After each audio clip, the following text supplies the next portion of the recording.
네, 이제 삼복이 다 지났는데요. 여전히 무더운 날씨가 이어지고 있습니다. 옛말에 여름 감기는 개도 안 걸린다라는 말이 있기도 한데 요즘 이 병원이요, 감기 환자로 만원이라고 합니다. 왜 이렇게 감기 환자가 많은 건지, 그리고 빨리 낫기 위해서는 어떻게 해야 하는지 오늘 식약처와 함께하는 코너에서 알아보도록 하겠습니다. 식품의약품안전처 양성준 연구관 연결하겠습니다. 안녕하십니까?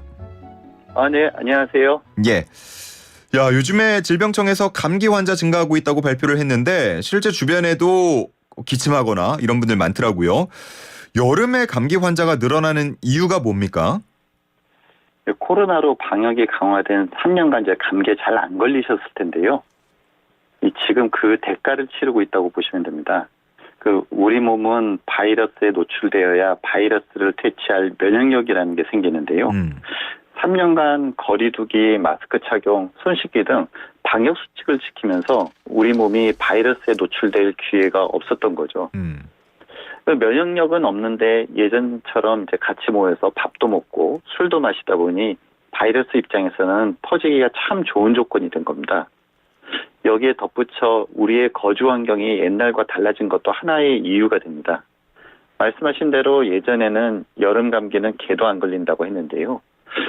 우리가 여름이 아닌 가을과 겨울에 감기에 잘 걸리는 이유는 날씨가 건조하다 보니 목이나 코의 점막이 덩달아 건조해져서 바이러스가 침투하기 쉬운 조건이 되기 때문입니다. 그런데 요즘은 회사나 집에서 에어컨을 틀다 보니 여름에도 코와 목이 많이 건조해져서 바이러스가 침투하기 좋은 조건이 됩니다. 예. 거기에다가 에어컨 가동을 위해서 창문을 꼭꼭 닫고 환기를 하지 않으니까 바이러스가 퍼지기 더욱 좋은 조건이 되는 것입니다. 그렇군요. 뭐 쉽게 말하면 우리 몸이 코로나 기간을 거치는 동안 좀 많이 약해졌다 이렇게 볼 수도 있겠는데 코로나도 보면은 여러 가지 뭐 변종들도 생기고 그랬듯이 감기라고 우리가 부르는 것도 감기 바이러스가 여러 종류라면서요? 네네. 최근에 유행하는 건 어떤 바이러스인지 뭐 밝혀진 게 있습니까? 예. 질병청이 이제 독감의심 환자 원인 병원체를 분석해 보니 니노바이러스와 아데노바이러스 비율이 가장 높았고요. 그 다음이 이제 코로나19 바이러스라고 합니다. 니노바이러스의 니노는 그리스어로 코를 뜻합니다.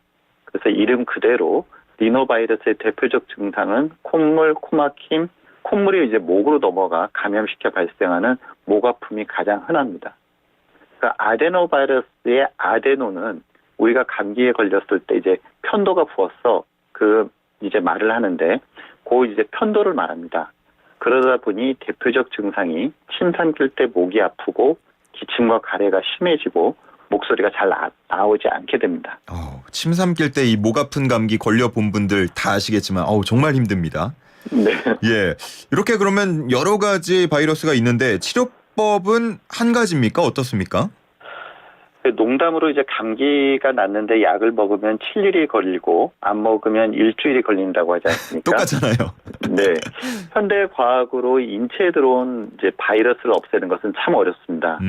그러다 보니 감기 치료는 증상을 줄여주는 치료를 하게 되는데요. 코로나 증상 완화를 위해 타이네놀로 유명한 이제 아세트아미노펜 진통제를 많이 드셨을 겁니다. 근데 이제 앞서 감기는 이제 목에 염증이 생겨 목이 아프다고 말씀을 드렸는데요. 통증도 줄여주면서 염증도 막아줄 수 있다면 더 좋겠죠. 따라서 진통제는 이제 아세트아미노펜보다 염증도 같이 막아주는 프로펜 계열의 진통제를 먹는 것이 좋습니다.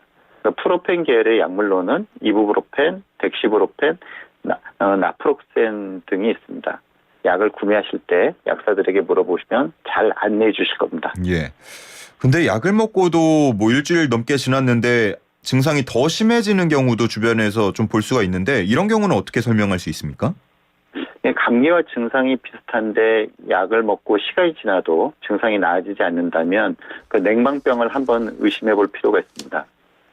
냉방병은 몸살 콧물과 같이 감기 증상도 나타나지만 소화불량이나 설사와 같이 속이 불편한 증상이 나타나기도 하고 여성의 경우에는 생리가 불규칙해지거나 생리통이 심해지기도 합니다. 대부분의 경우에 있어서는 감기와 이제 비슷한 증상이 나타나는데요.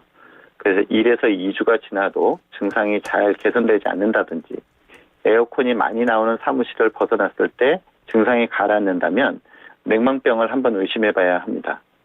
냉방병은 약을 먹는 것보다 실내 환경을 개선하는 것이 가장 좋습니다. 외부와 온도차가 5도 이상 넘지 않도록 하는 게 좋은데요. 그런데 직장에서 개인 맞춤형 온도 조절을 해주기는 어렵습니다. 그래서 덧입을 수 있는 긴팔 옷을 챙기고 업무 중간중간 체온을 올릴 수 있도록 가벼운 스트레칭을 해주는 것이 좋습니다. 복도와 같이 온도가 상대적으로 높은 곳을 점심시간에 산책하는 것도 냉방병을 개선하는 데 좋습니다. 알겠습니다. 자, 여기까지 여름 감기에 대한 이야기 들어봤습니다. 식품의약품안전처 양성준 연구관과 함께했습니다. 고맙습니다. 네, 감사합니다. 슬감빵엔 팥기숙 스리생